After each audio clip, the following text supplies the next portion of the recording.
I'm just going to pull up the source sheet online so Zoomers have it. Thanks for joining us, all the Zoomers as well.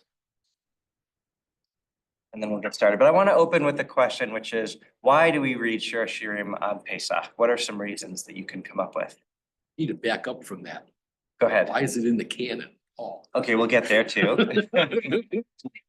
We're singing it, they were reciting it in the beer halls. Just like all, Hatikva, German folk songs, that's how we get everything, huh? Yeah, so we'll talk about why it's in the canon. But any thoughts on, first of all, what is Shir Shirim?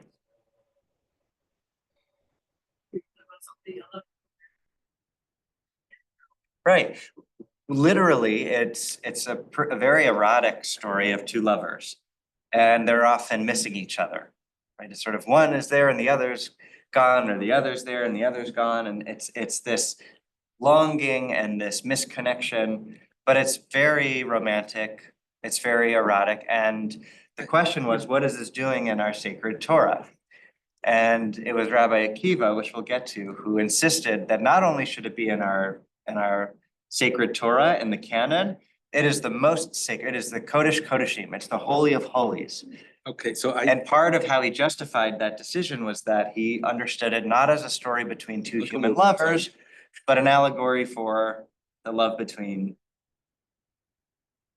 But it's also saying. So. Wait, finish the sentence. Wait, Israel and the people. Israel, God and the people of right, Israel. so why wouldn't it be Shavuos when the Torah was given to us at Sinai? Say again, why not? Why Okay. wouldn't it be associated with Shavuos when that's when the marriage was consummated?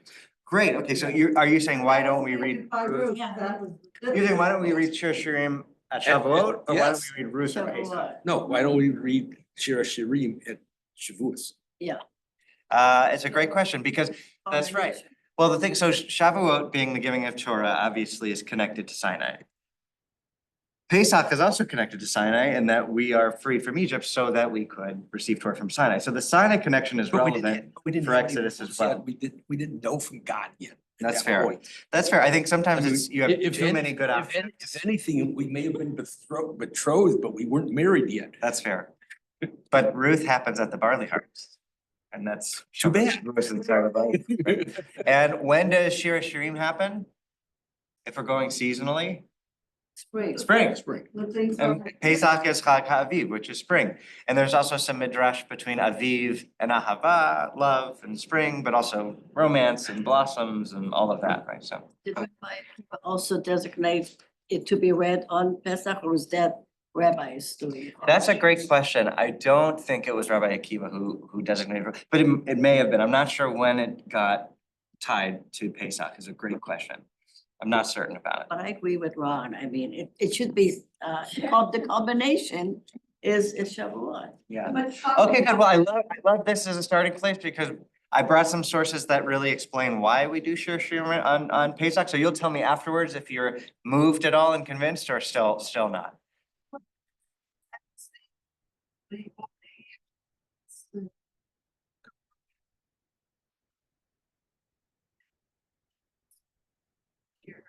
Mm-hmm. Mm-hmm. Nelson, I see your hand. To tell you the truth, I didn't know it was a barley harvest. I thought it was a wheat harvest. I don't know. I was going to say that in modern romance, the romance happens and then you get married. So maybe that's the idea. We're going to have the romance here, and then we'll get married at Shavuos. Beautiful answer. So this is the courtship. Right? Slow down, right? Okay, so let's dive in. Who wants to read? This is not from our sources yet, but this is Daniel Boyarin, contemporary, brilliant writer, and this is from Current Trends in the Study of Midrash. I can read. Go for it. Thanks, Bill. For Rabbinic Judaism, the Song of Songs is the record of an actual, concrete, visible occurrence in the historic life of the people Israel. The rabbis read the Song of Songs, they do not translate it as carnal, meaning into one of the or more spiritual senses. They rather establish a concrete historical moment in which to contextualize it. It is a love song, a love dialogue to be specific, that was actually or fictionally, according to some views, uttered by a lover and a beloved at a moment of great intimacy and at an actual historic moment of erotic communion. when God allowed himself to be seen by Israel, either the crossing of the Red Sea or the revelation at Mount Sinai. Okay, great. So this is kind of deepening our understanding that it's not just an allegory, right? Because that's how we say, how did Shir Hashirim make it into our canon? Well, it's not really literally about two lovers. It's about God and people Israel. It's an allegory, and that's why it got in. But I think Daniel Boyarin is going a level further and saying, it's not just an allegory. It actually, the rabbis understood it as relating to a specific moment in our people's history, whether that was the crossing of the Red Sea or the revelation at Mount Sinai. This communion between God and the people of Israel that took place is not just talking allegorically, but it's referring to a specific moment. And in Shir Hashirim, they debate, was it the splitting of the sea? Was it Sinai? Was it God's presence filling the Mishkan? Or the Ohel Moed, the tent of meeting? What was it? So it's not clear, but they're saying it actually is referring to a specific point. Actually, and it also tells us something about Judaism, and that is that it is lust, love, Mhm. and a sexual relation. Yeah, right. You do not, and when we say, my husband always said, I think other people have said, the Bible is the sexiest book that you can get. Yeah, And so, and it's not just Shir Hashirim, Yeah. I mean, David does, and I mean, come on. so there's something, yeah, that's right. I think it's okay, Yes, Judaism doesn't there's a beauty. degrade physicality, right? It's about revealing the sacred from within the physical, as opposed to religions that are more into asceticism of deprive your self of physical pleasures of life because they can only sully or dirty your soul, as opposed to in Judaism, it's about, in Ecclesia, if Shir Hashirim was written by Solomon, the rabbis believe that Shir Hashirim and Kohelet, that these were written by King Solomon. And Kohelet is much more cynical and says that, and by the way, that was also the question, does Kohelet make it into the canon? Because it was just so cynical. And and one of the ideas in Kohelet is so enjoy good wine and I think it's even beautiful women talking to, but that basically don't deprive yourselves of the physical pleasures of life, because they too have meaning. So Judaism is very explicit about not eschewing the corporeal, the physical, but rather find what is sacred. That's why with wine, right? We sanctify the day through wine because it gladdens our hearts. It's joy, as opposed to abstaining from alcohol altogether. Although for health reasons, you may need to do that too. Go ahead. You talk about Kohelet, that when you love, I mean, you have this in Esther. Mm-hmm. In other words, when you love, are very sensual, Mhm. they want to be. Yeah. Fancy, Yeah. sensual rather than sexual. Yes, right. Well, absolutely. And you'll see. So, but that's what's interesting is at the same time that you're absolutely correct, the rabbis are troubled by how erotic Shir Hashirim is, to the point where they argue that it should not make it into the canon. And you could argue that it was sort of their discomfort with sexuality that made them justify its inclusion in the canon by reading it allegorically, right? There's a point where it talks about the wind that goes through the field that spreads the spices of the garden around. And the rabbis, and it's romantic, it's all romantic and erotic, and the rabbis are saying, no, this is referring to the incense offering in the temple, right? That it's talking about the spices and the incense and the smells. And then it says, so that my lover will come and eat the fruit, right? Well, what is that? That is God eating the peace offering, right? The fruit, the fruit offerings. So all of it is being, so you could say, well, that might point to a Jewish discomfort with it all, because we're like, no, it doesn't mean that. It means, worship. It means our relationship with God. But at the same time, you're absolutely correct that Judaism embraces in a way that not every religion does. Or this way, I didn't think of it that way. Interesting. So, Is Canaan? canon. So canon is what is included as sacred literature. Basically, what makes it in, right? So canon literally comes from, like if you look at Cain, like the Hebrew, it's about measurement, right? It's actually about what gets included in the so for instance, we wouldn't read Shir HaShirim. Shir HaShirim, you wouldn't open up a Tanakh and find Shir HaShirim if it wasn't included in the canon. The canon is sort of the body of text that we decide is holy. And also, Exactly, so The that's the rabbis. question, right? That's the thing. The rabbis decided. Fiona, it's not just English canon. In other words, you canonize the saints. Yeah. Yeah, so who makes the decision? So there's the scholarship is divided on whether this happened at Yavna, but there was an actual conference where the rabbis got together, and the source is in here, so we'll get there. But what makes it in and they debated, and Kohelet and Shir HaShirim were on the chopping block. Those were up for debate because Kohelet's very cynical, Shir HaShirim is very erotic, and ultimately they decide that both make it in because. Kohelet ends with the writer, whether it was Solomon or another king of Jerusalem, saying, so therefore keep the commandments and do what is good. So because it ends with that uplifting note, they say, okay, it makes it in. And because they interpreted Shir HaShirim as being a love story between God and the people, it made it in. So Mhm. what you're saying is when it's canonized, it cannot be deleted. It could be reinterpreted. Yes, absolutely. Right. Once it's in, it's in. You can't say You it's can't- out. You can't take a sword and cut it out. Right. But you can always reinterpret. So was it the same group of people at the same time that decided the Maccabees should be out? What do you mean? Maccabees 1 and 2 is. Not the actual, yes. Did that happen at Yavna at this one? I don't know, because I think the scholarship is divided, that it wasn't necessarily one moment of time where it was a yes, no, bit in the rabbis. Of course right? not. But right, Maccabees doesn't make it in. Enoch, the book of Enoch doesn't make it in. There are these other texts that Christians we have- canonize, that are we sacred have considered to Enoch. Christians, but not to us. You can have. Well, they have Yeah. Maccabees 1, 2, 3, 4. Right. Do they have Shir HaShirim? Yeah, because we do. Whatever is sacred to us is sacred to them too. I thought there was Except for the meaning. I thought there were some things they would. For example, Maybe. Mhm. That's what you meant by ignore. You could de-emphasize, right? Yeah. well said. All right, well, let's dive in.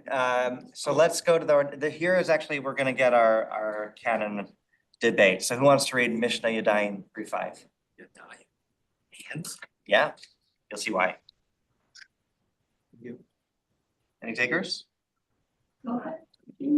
I shall continue, okay. Well, let Liam do this one. Is that what you want to read on by Leo? Rabbi Akiva said, far be it, no man in Israel disputed that the Song of Songs, saying that it does not defile the hands. For the whole world is not as worthy as the day on which the Song of Songs was given to Israel. For all the writings are holy, but the Song of Songs is the holy of holies. Great, so just to clarify, does not defile the hands. What's meant by that, and it's counterintuitive, you'd think that if this text defiled the hands, that it would be not sacred, not pure, right? So you might say, oh, Shir HaShirim is dirty, it defiles the hands, it's not in. It's counterintuitive because it's the opposite. If a text defiles the hands, the implication is that it's sacred text. So if it defiles the hands, it's actually in. That means it's in. So what Rabbi Akiva is saying is that he comes into this debate and says, no, don't even question whether Shir HaShirim shouldn't be, whether or not it defiles. And of course it defiles the hands in the sense that it's Kedusha. It is sacred, it is Kodesh. And not only is it Kodesh, it's Kodesh Kodeshim. It's the Holy of Holies. And that's Rabbi Akiva, whose story we're going to explore a bit more as it pertains to what love is. Is there any understanding of, calling it the Song of Songs implies there's a body of songs and that this is the Song of Song? I've never been clear on understanding why it's even named Song of Songs. Do you have any insight into that? It's a great question. What comes to mind for me is that the rabbis go so far as to say that like all of Exodus is contained in Shir HaShirim. If you read it, it's a hidden meaning, but if you really go deep, it's not just Sinai, it's not just maybe parting the sea, that all of Exodus is contained in the Song of Songs, including Shirat Hayam, right, the Song of the Sea and everything. So I think they're just holding it up as but also that, I mean, that's how it opens, right? Shir Hashirim. Right, why, anyhow, it's just a curious turn of phrase that maybe we've lost its greater meaning. Yeah, I would be very curious. David, do you know? I know you generally are interested in these things. Do you have the origin of how it came to be called Song of Songs? I don't, but I never really thought that hard about it, other than the idea that, I mean, somebody who's got better Hebrew than me can correct me, but doesn't it just mean it's the epitome of song, so to speak, the highest song? I mean, when we say Shabbat Shabbaton, we usually see that translated as Shabbat of complete rest, but it's sort of like, emphasized Shabbat. So this is like emphasized song. Right. No, on the contrary, I don't think it emphasizes that it's not, it's different from the other books, except for songs. In other words, you can have someone would have to do a study in this and also songs would be in the same category that maybe the other lady, but not Ruth and not Esther, maybe Carmela. Yeah. That you even with Ahab, that it is something that is not literal. Okay, interesting. It is Yeah. something that we are deriving from what is literal and making it into a song. One step, something different. Yeah. From the Bible itself, but something different from the Yeah, then maybe it's saying that this is distinct. Did you have something earlier? No. Okay, Ron, then let's keep going. I mean, it hasn't been a week, but I can't tell you where the reference is from. So I agree with David. When a Hebrew word is repeated, it is for emphasis. It does mean very, or it's important. Yeah. So this is just another case of that. So I agree with David. The song of this. It's a red letter day. You agree with me? Yeah, I'm sorry, David. It doesn't happen often. All right, let's keep going. Let's keep. So now I want us to really step out. Okay, how is it containing all of Exodus, or why? What is its connection to Pesach? So who wants to read from Song of Songs, the verse that begins, "Oh my dove"? Go for it. Thanks, man. Song of Songs 2:14. Oh my dove, in the cranny of the rocks, hidden by the cleft, let me see your face, let me hear your voice, for your voice is sweet, and your face is comely. So I also, given that Jackie gave me a painting she had made of Jonah, I wanted to include Yonah, right? Yonah T. But oh my dove, in the cranny of the rocks, hidden by the cliff. Did that remind you of any other moment in Exodus? Yes. Which one? When God walks by, he goes by and Moses sees his back. Which is arguably Because he's hidden in the cliff. the most intimate moment Right. in Exodus, right? Where Moses says, Okay, so there's one line. You got more? well, look how much is read into this one line, but right where Moses says, let me see your glory. I want to see you. And God says, no one can see my face and live, but I will pass by you, you'll see my back. And I'll pronounce my name as I pass before you, right? So this is a moment of unbelievable intimacy between God and human beings, right? God says that God knew Moses face to face, right? There is a real closeness. And God says to Moses, like, put yourself in between in the cleft of the rock, and that's where I'll pass before you. So it seems like there's an intentional link between the language of being in the cleft of the rock. So let's read Exodus 33. And then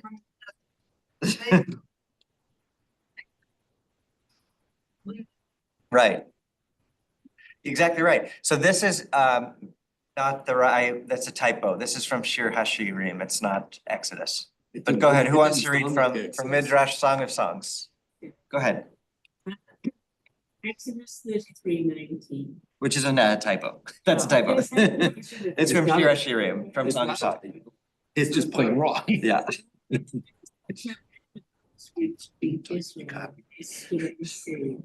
My dove in the clefts of the rock, as they were shadow in the recesses of the sea. Show me your appearance.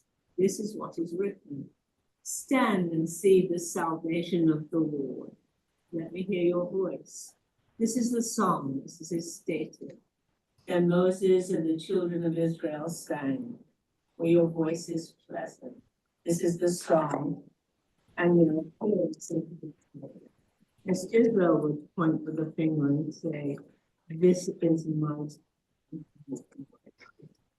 Great, so This is my God. Isn't that what they said at the golden calf?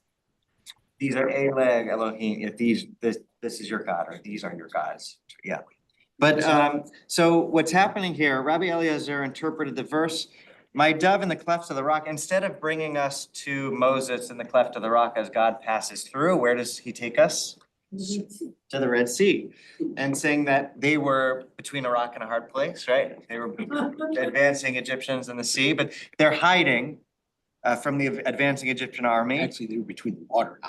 That's right, yeah. But they were hiding by the sea from the Egyptian advancing army, right? So that's where Rabbi Eliezer is putting it. As they were shadowed in the recesses of the sea, show me your appearance. Again, we're just looking at Song of Songs 2:14, and we're going phrase by phrase, and it's being linked to Exodus in different ways. This is what is written, stand and see the salvation of the Lord. This is the Red Sea, right? Where Moses says, you know, what do we do? And God says, what are you praying for? Stand and see what God is about to do for you, right? And then let me hear your voice. This is the song as it is stated. Then Moses and the children of Israel sang. So the song of the sea, just like if you go back at Song of Songs 2:14, it says, let me hear your voice.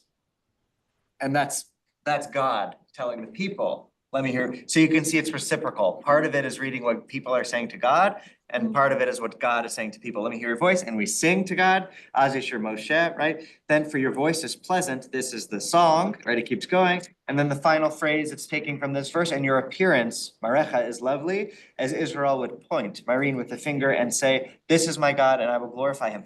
That when they saw the miracle that God performed in the splitting of the sea, that was God revealing God's self to the people. And they saw the appearance of God, right? They're saying, this is God. This is your God. So in this way, we're seeing sort of the lovers meeting, God revealing God's glory to all the people, not just Moses in the cleft of the rock, but to all the people at the Sea of Reeds. Right, so that is one major connection between Song of Songs and Pesach. Why we read Song of Songs at Pesach, and how love is permeating and flowing through it.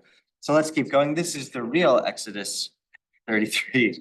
Tony, who wants to read the next verse from Exodus? Well, this is what we talked about actually. So I'll just read. And as my presence passes by, I will put you in the cleft of the rock and shield you with my hand until I have passed by. And no, I didn't cheat and look ahead. I didn't know that was in there. I didn't think you would. Okay, now let's get another interesting connection between Pesach and this Omer period that we're currently in, day 4 of the Omer. With this next verse from Song of Songs, who wants to read? I'll read again. Go for it. So is my beloved among the youths. I delight to sit in his shade, and his fruit is sweet to my mouth.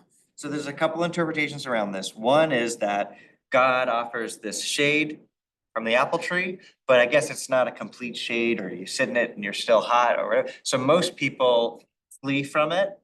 And that's the midrash about how God offers the 10 commandments, but goes to the other nations first, and they all say, what's in it? And they say, that's too hard for us. We don't want to do that. We don't want to do that. But when it came to the people of Israel, they said, nah, 70 Shema, we'll do it. So that's the people choosing to sit under the Jewish people, the Israelites choosing to sit under the shade of the apple tree, whereas others turn it down. But there's Rabbi, another. how do we know it's an apple tree? Nelson, what'd you say? How do we know it's an apple tree? Let's look at the Hebrew. And Kitapuach ba'atzei hayar. So if you were reading the book of Genesis and that Adam and Eve ate from the fruit of the tree of knowledge of good and evil, you don't know that it's an apple. In fact, it probably was not an apple. It was probably a fig because they covered themselves with fig leaves. right? But in this case, it explicitly says this is an Are apple you tree. trying to say they ate from the tree and then they used the leaves from the same tree to cover themselves? That's how you get full use of a tree, yeah.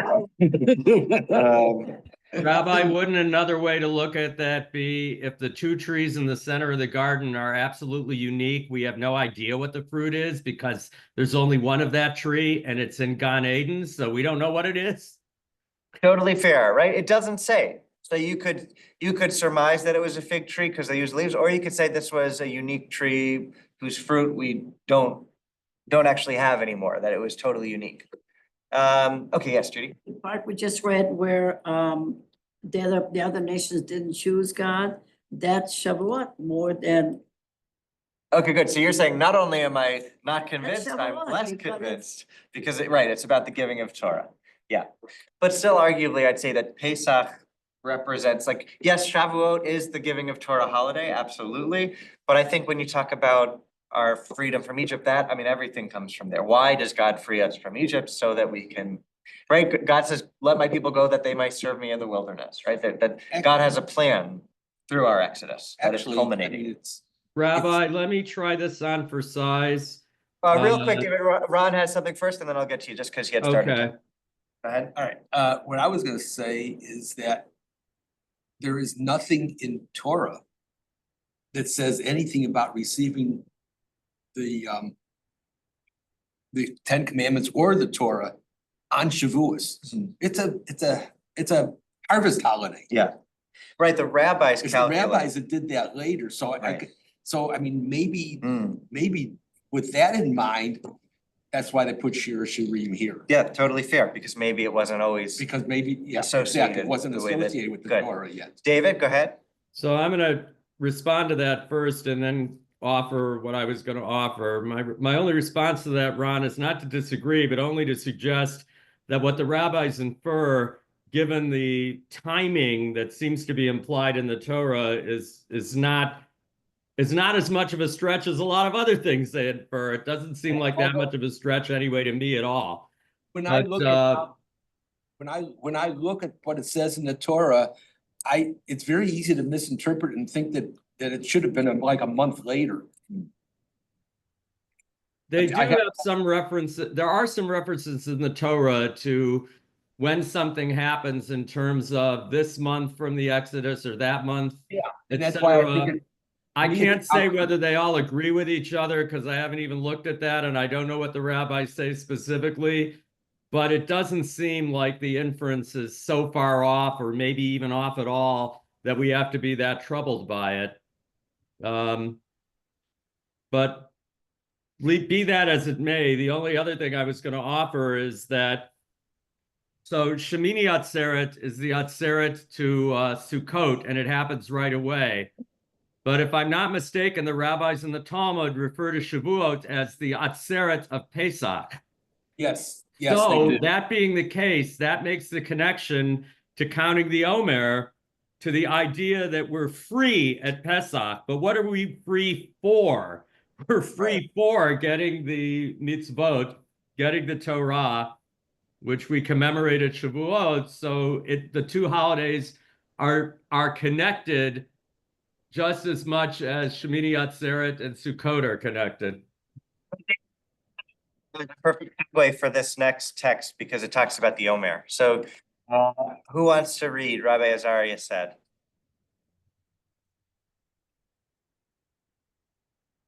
By the way, Zoomers are allowed to read as well. Anybody who wants to read. Zoomers. Go ahead, Sheila, thanks.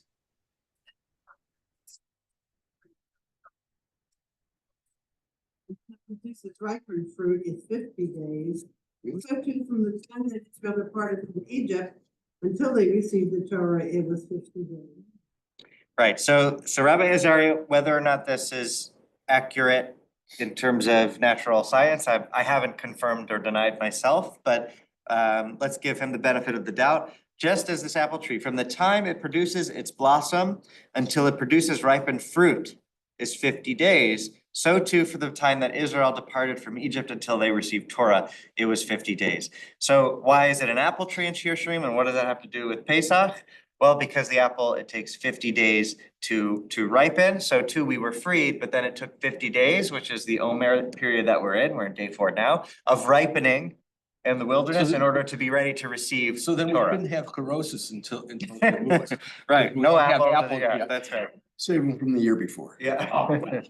They would rot. You could have Moroccan chorosa, which I think is mostly figs, but there we go, back to the fig. Okay, Rabbi, can I make a comment? yeah, Elliot, go ahead. Yeah, hi. I see this as a longing for love on Jews, longing to connect with God, also on a physical level, the longing of a man to connect with a woman and so forth, the reaching out, the wanting the protection, the wanting to know that being is there, whether it be God or another human being and so forth.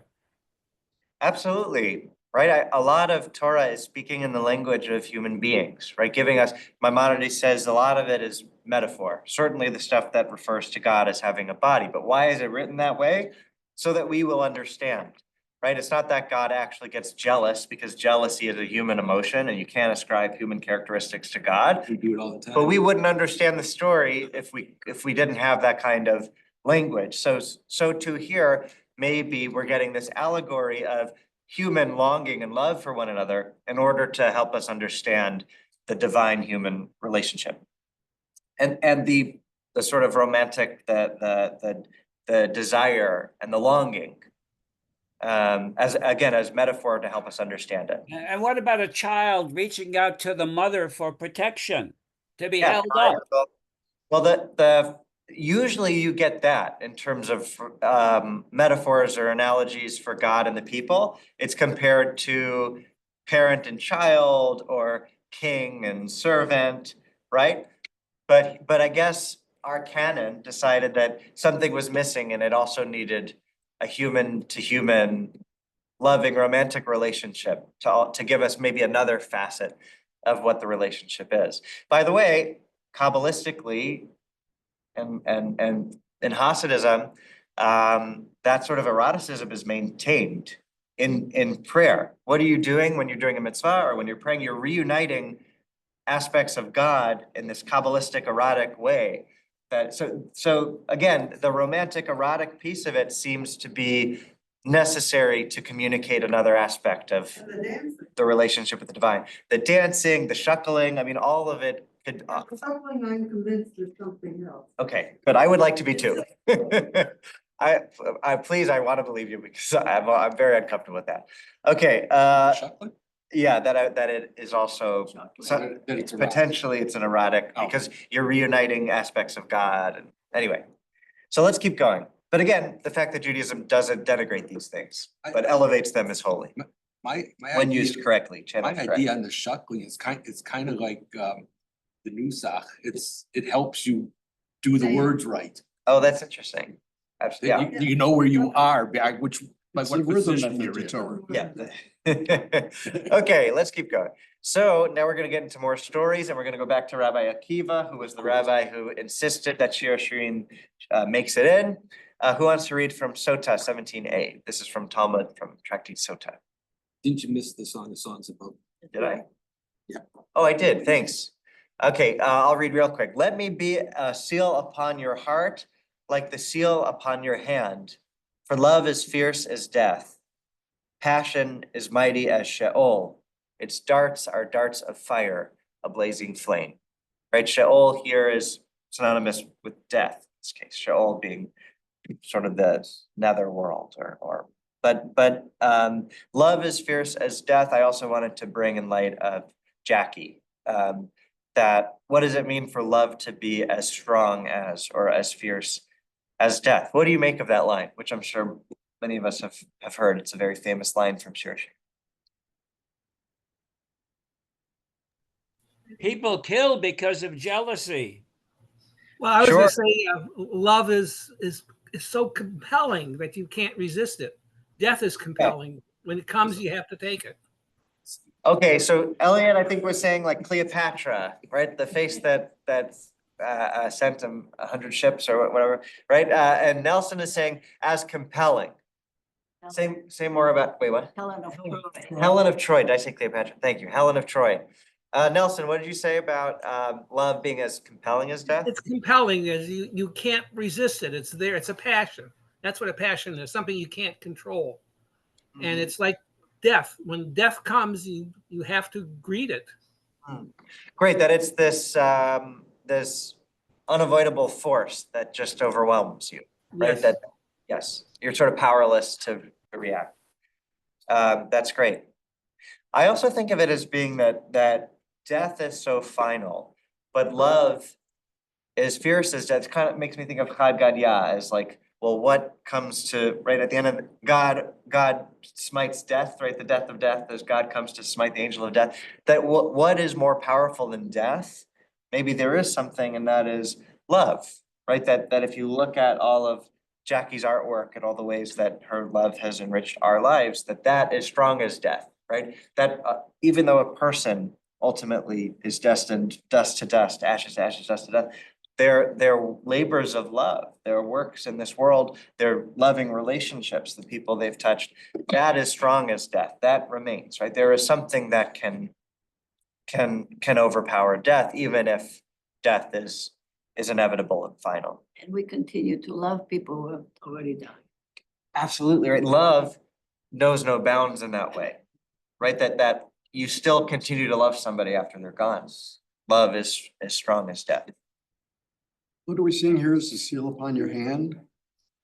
I've always liked that there's a shin on her hand. Did you notice this? I have noticed that, sure. So it may be like two out there but it's interesting. If God's signature. I thought that's why you do the, Yes, the fill in. fill-in. yeah, that's, I couldn't. But everything that, going back to Jackie and the art metaphor that the artist puts their signature on the corner of the canvas. What if God put God's signature, right, on the canvas? I don't know. But Shaddai, meaning the shin from Shaddai, from God's name. Oh, that's the angel touched the baby, right, and we forgot Torah. Yeah. He sealed it. Okay, so After it all went out. Yeah.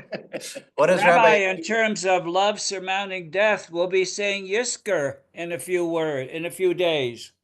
Right. Absolutely. That's right.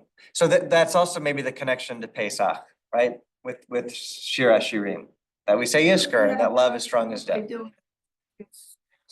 Okay, yes, that's Yeah, true. we say these two. So. Judy cannot be won over here. I like it. Okay, so to 17a, who wants to read what Rabbi Akiva says about this verse? How does he understand love as fierce as death? Or not that, actually, the fire part. How does he understand the bit about its darts are darts of fire, a blazing flame? I read it. Rabbi Akiva said, when spouses are worthy, the divine presence dwells with them. And when they are not worthy, fire burns them. Okay, so let's get some examples of when spouses are worthy and when they're not. And in particular, I want to talk about, for the rabbis, there's a big rabbinic love triangle. And this time the rabbis were men, right? So, and at that, as far as we know, mostly heterosexual in the sense that the love triangle that we're talking about here would be Torah and the wife, right? And how do they navigate their obligation to Torah study, their love of Torah, and just wanting to be learning Torah all day with pressures from home, to be in a relationship with a human being, right? With a loving spouse and partner. Good job of that. Well, we're gonna get two examples of two people who were really consumed by their love of Torah, and different examples of spouses who either were able to make that work for them or were not.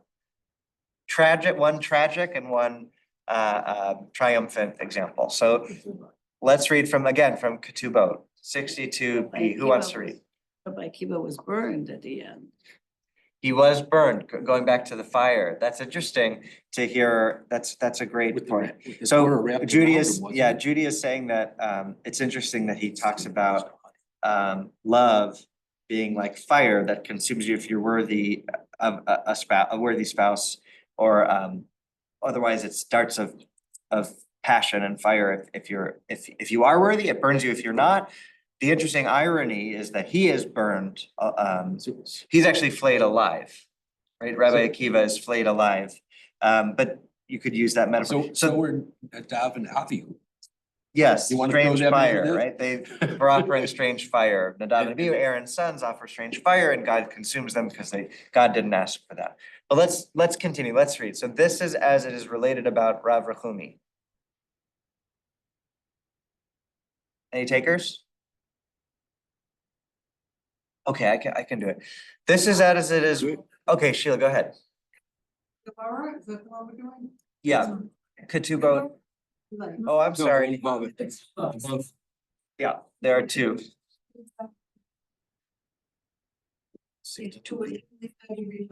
For Rabbi in Makotza.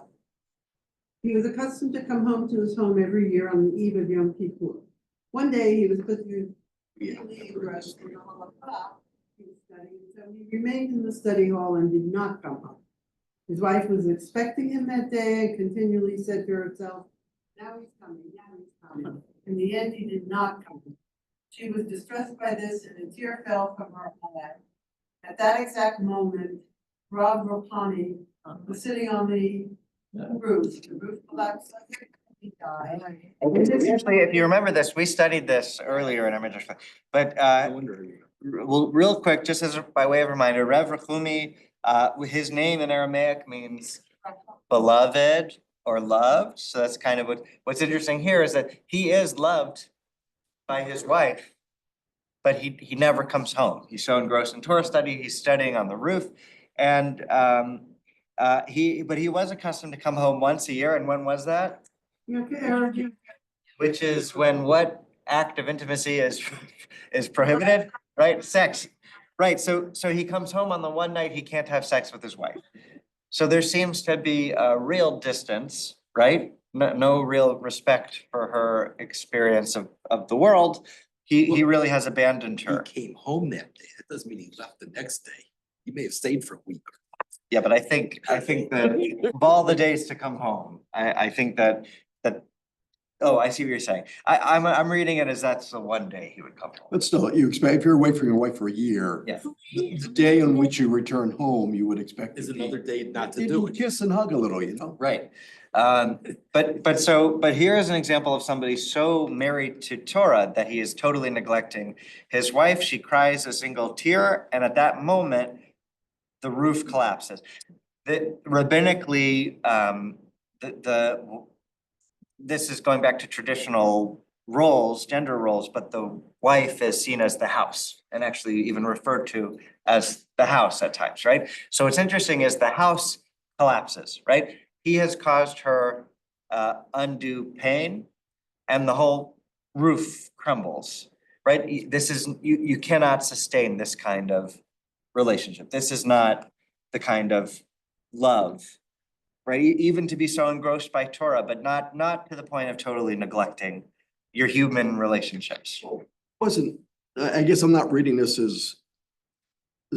There are other, didn't Rabbi Akiva leave his wife for? That's where we're going. And then she said, go again. Yeah. I mean, so it wasn't that he had left her, it said, she was sad, she was okay that it was away for a year, that he didn't return. It was 12 that years. day. Oh, Right. maybe this one's wrong. Right, so. So then let's go there. Bill, will Well, you let's read for us? But before you Unexpected, go yeah. there, it says that he returned on the eve of Yom Kippur. Mhm. Eve is a whole day. Does that mean he didn't like her cooking? But I think- I mean, we today think of Eve as being She was a evening when beard. it starts, but it's the whole day before is Eve.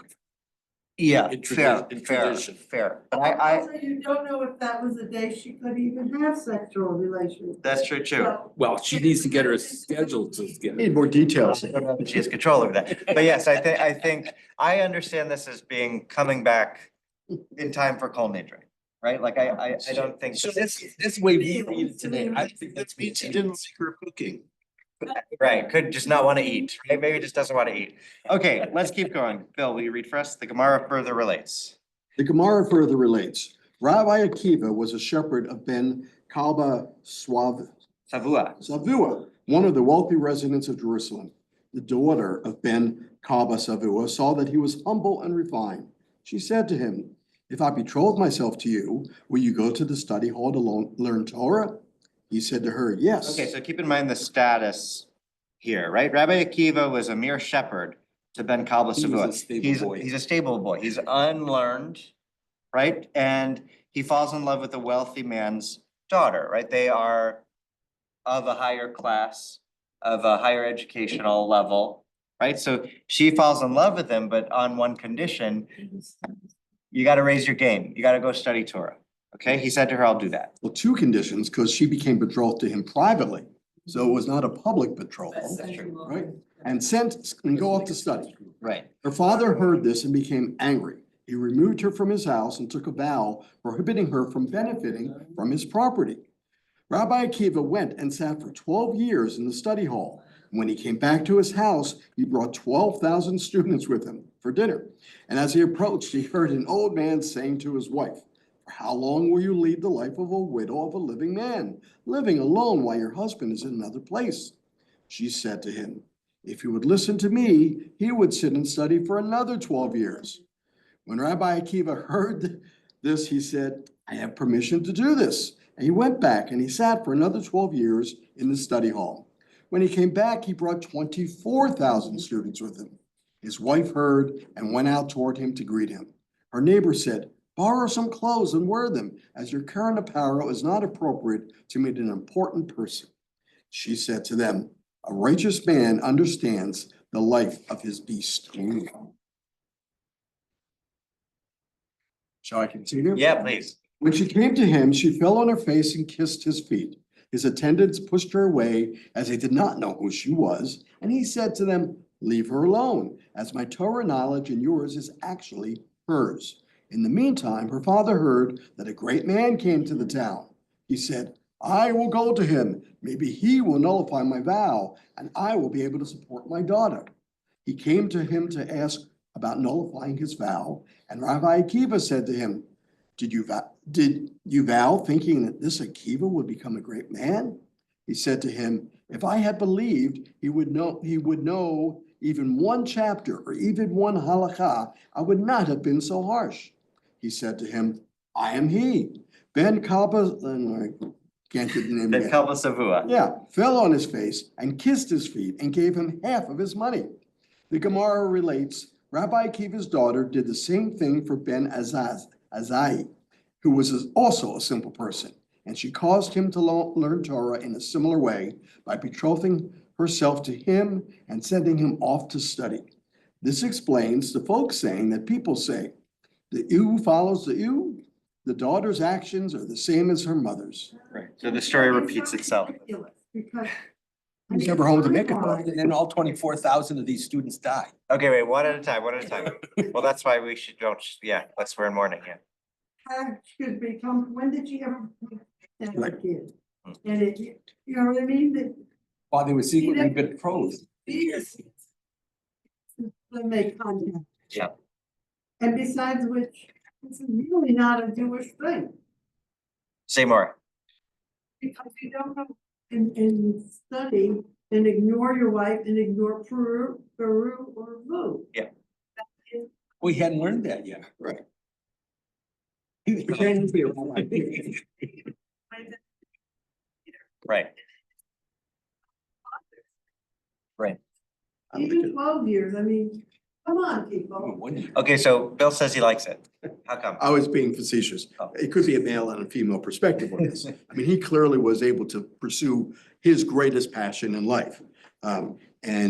She took honor in being related to him in that way. I mean, she'd seen him early on as somebody of potential greatness. So I don't read in here anywhere that either of them were disappointed with their lives. Yeah. We're reading it now and projecting our disappointment in these lives, but But he you know, could- we're she here, could have so I done see. something. She could have still done something, even if they didn't have relations, they did, you know, to isolate it. This is not a Jewish concept. Well, what I think is interesting is a couple things. So one is,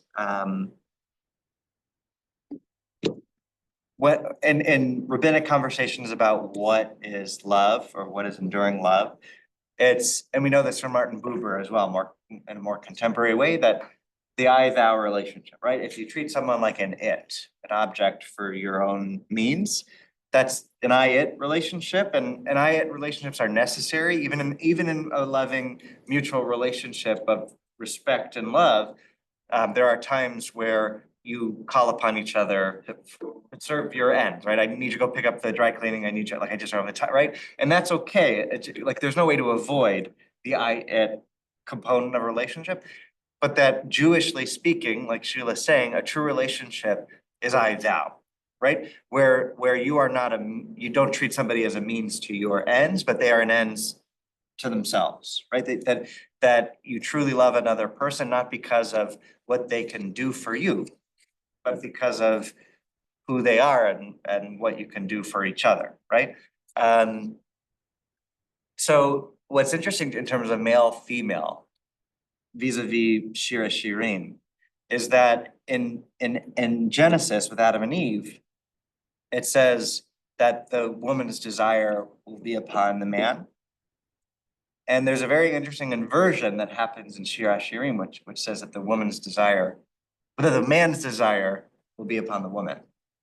So there's an interesting way that Shira Shirim sort of comes to mutualize this sort of imbalance that arguably exists from Genesis. So I love that Shira Shirim kind of comes back at the end there and says, okay, now we're even, lest you think it should be one way. But here we have two stories where it really is one way, where the wife is really in service of the man's ambitions, right? But so the rabbis say you can't use that it's not love if you're using them, for instance, as an object of your own sexual desire, right? That's not love. It's love if you if you can perform more mitzvot through each other, right? If you're using one not as a means to satisfy your own wants and desires, but as a means to perform more mitzvot and bring you closer to God. To the rabbis, that's what love is. So I think here they would take a more generous view of the Akiva and Rachel relationship and saying that, look at the self-sacrifice that she was willing to let him study so that she, through her wealth, he could do more, but it's still very one-sided. She was thrown out of the house. Right, they lived in poverty for a while because she was cut off. 24 years. Yes. Right, but he still ultimately was able to, like, his studies were funded through her, but yes, she paid the price until he came back as agreement. So I think there's something to be said, especially when it's not imbalanced like that, whether it's whatever gender of a loving relationship, that you see your role as helping the other to thrive and reach their greatest potential, but it can't be the giving tree, right? It can't reduce you to a stump, right? But yeah, but how you can perform more mitzvot through your loving support and relationship, I think is sort of the rabbinic ideal of love, especially when you consider that love triangle between the pull of a human relationship and Torah study.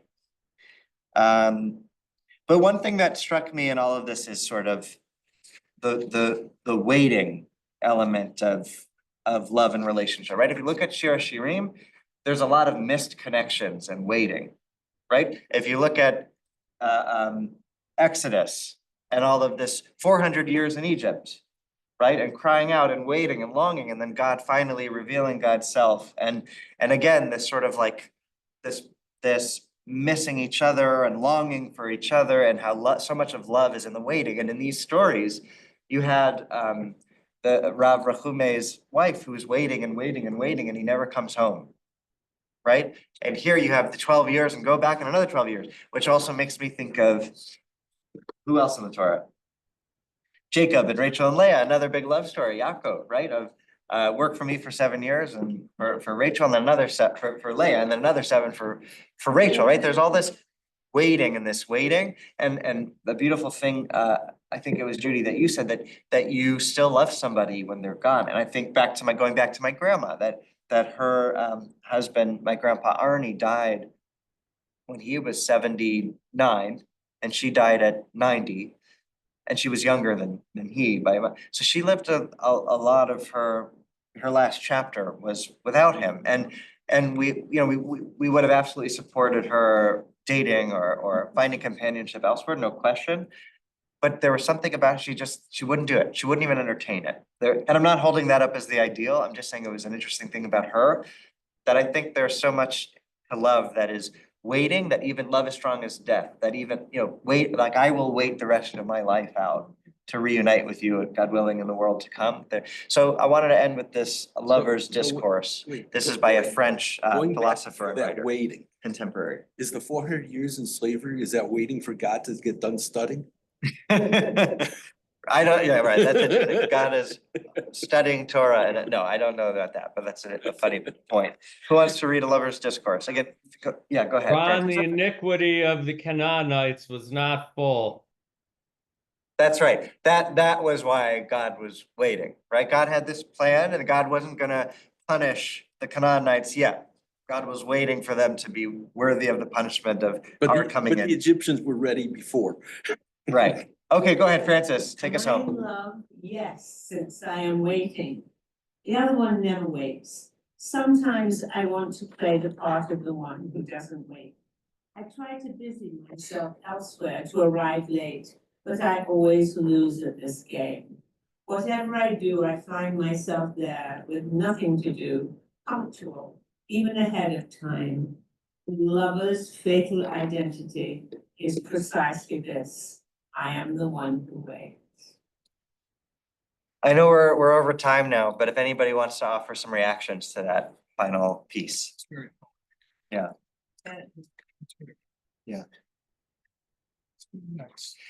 I love that idea that when you're in love, you can't help but be there, right? And be there waiting on time, that you're really in Sounds love. like a teenager. Yeah, right, that you're willing, go ahead, Nelson. I was being erotic, that women sometimes complain that their lovers don't wait, that they complete the sexual act too soon.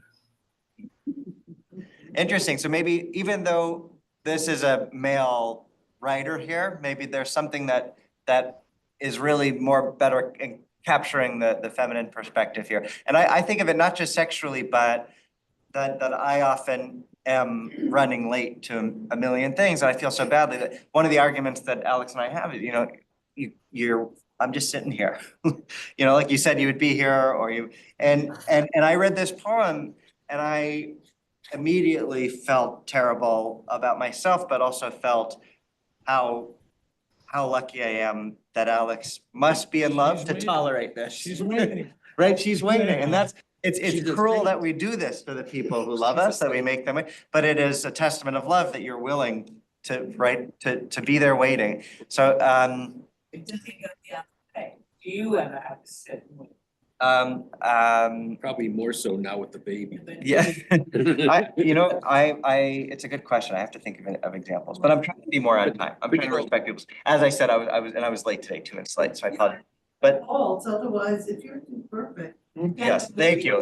Well, I want to let you go, but You love me, you'll be on time. yeah, exactly. But I do, in this time of counting, right? There's now this time of the Omer. How do we, right, God, Moses says, teach us to number our days that we may acquire a heart of wisdom. How do we, in this time waiting, as we're waiting for Torah, how do we imbue it with meaning, and how do we map the love of Shir Hashirim onto Pesach and onto our understanding of our relationship with God and with other human beings? Shabbat Shalom. Early Shabbat Shalom.